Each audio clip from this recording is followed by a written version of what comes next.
حکمت نمبر 267 مولا فرماتے ہیں اے فرزند آدم،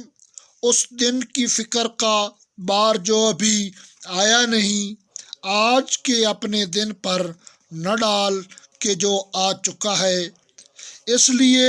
کہ اگر ایک دن بھی تیری عمر کا باقی ہوگا تو اللہ تیرا رزق تجھ تک پہنچائے گا۔ حکمت نمبر 268 مولا فرماتے ہیں اپنے دوست سے بس ایک حد تک محبت کرو، کیونکہ شاید کسی دن وہ تمہارا دشمن ہو جائے، اور دشمن کی دشمنی بس ایک حد میں رکھو، ہو سکتا ہے کہ کسی دن وہ تمہارا دوست ہو جائے۔ حکمت نمبر 269 مولا فرماتے ہیں دنیا میں کام کرنے والے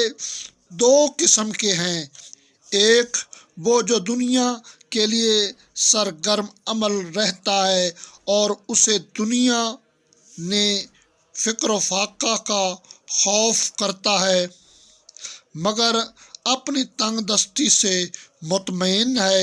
تو وہ دوسروں کے فائدے ہی میں پوری عمر بسر کر دیتا ہے،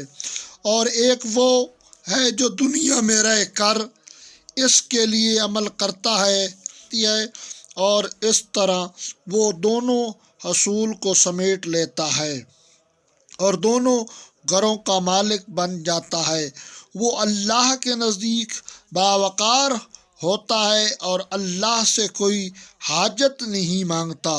جو اللہ پوری نہ کرے۔ اللہم صلی علی محمد وآل محمد۔